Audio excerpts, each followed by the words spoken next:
2 into x minus 1 minus 3x is equal to 6, then x is equal to. This is your classic algebra question. Alright, this is the type of thing that you will get in your number 2, in your paper 2. Alright, so of course we will go through the procedure here, and you could take from it something that you could carry into your paper 2, and you could also employ the same procedure in your multiple choice.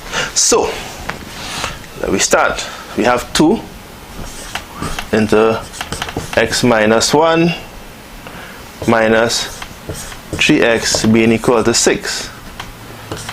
Alright, so the first thing we do is to expand 2 into x minus 1. So 2 into x minus 1 will be 2x minus 2 minus 3x being equal to 6, and of course you bring all the x's together. So if I have 2x minus 3x minus 2 is equal to 6, 2x minus 3x is minus x minus 2 is equal to 6. And let's see what to do here. What I will do, okay, I'm going to take the minus x across, right? I'm going to take this opportunity just to show you all something here. So you have minus x in one of these algebra questions. You have minus 2 here and you have 6 here. So what you want to do is take the minus x across on this side so that you get around the minus x. So you have the minus 2, you leave it right here. You take this plus 6 and you bring it here, which will then become minus 6. And you take the minus x and you bring it across here, which will then become plus x. So that you now have minus 6 minus 2 is minus 8 is equal to x. And that's the answer right there. Alright? So you have to be very careful in these types of questions. Alright? Anytime you have minus x as part of an equation, you want as fast as possible to transform that into x, right? Of course you have to do that by following certain rules of algebra. So that in this case, what I would do if I were doing the question would be to take the minus x and carry it across here, and take the plus 6 and bring it across here, so that you immediately go back to working in x and not minus x. Alright?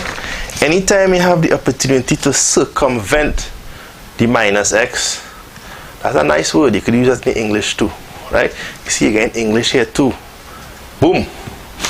Anytime you have a situation where you have minus x and you want to change that to, so let me say that over. Anytime you have a situation where you have minus x, you want to go from minus x to plus x as soon as possible.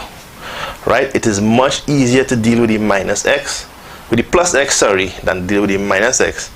And that will become even more apparent when you're doing inequalities, because you know that if you have the minus x and you have to divide or multiply by the negative sign, then you have to switch the sign of the inequality. But we discuss that another time. So in this case, we took the right, so we here now. So you have minus 6 minus 2 is equal to x, and that's the answer there. Or the alternative, which again is just as correct from a technical perspective, you reach here, right? Minus x minus 2 is equal to 6. You just proceed as normal. Minus x is equal to minus 2 plus 6 will be 8. And if minus x is equal to 8, then of course x will be equal to minus 8. Right? So just be wary, right? In your paper 2, if you made the mistake of saying that x is equal to 8, depending on how you write up a question and how much marks the question was worth, you will get some of the marks for it. Of course, you don't have that luxury in the multiple choice. It's all or nothing, and that is one of the things that makes the multiple choice so crucial, because there's no case of getting marks for working. You're getting marks for the answer, and that is why some people could guess some of the answers and get it correct. Alright, but it's only so far I could go with that.